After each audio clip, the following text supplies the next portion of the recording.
So this is like you yesterday said me that enlightenment is a just idea for the newcomers, for the beginners. Yeah. You said. Yeah. So the people kind of need this idea to come in. Yeah. If you look at, for example, to go back to Zen Buddhism, the Zen Oxherding pictures. Have you seen? Yeah, there's These one. 10 Yeah, and that's actually stages. out of my textbook. Very, Jim very, in my textbook. very beautiful. Yeah, he swiped them from our textbook. He gave us credit at least. Uh-huh. There are many different Zen masters have done different versions of this. Some have 4 pictures, some have 12 pictures. The most common, I think, has 10. Uh-huh. And what's interesting is the early versions, the ox is all black at the beginning, and then it, little by little, changes color until it becomes really? pure. It becomes white. And then later, Zen master said, "That's too dualistic. The ox never changes. Uh-huh.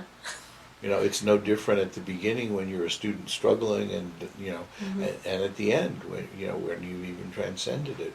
So, but sometimes the student needs the security of saying, well, yeah, you're moving along and your mind is getting clearer, and your ox is getting whiter.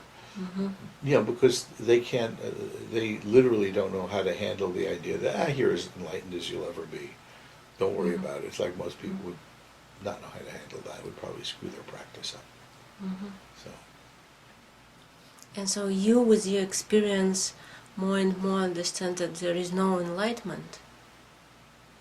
Yeah, I think the metaphor of walking up an endless mountain is not a bad one. You keep walking and you keep serving. I mean, you keep, in my tradition, which is theistic, which of course Buddhism isn't, if God is infinite, you're never going to get there. You can get closer to infinity, but there's always further to go. You probably haven't heard about the idea of actual infinity. Of what? No. Aristotle put the infinity could be 2 types. One is potential. It's like you're describing. That's never always continuing. And he said, like you almost, that could not be actual infinity which could be here and now and in the same infinite.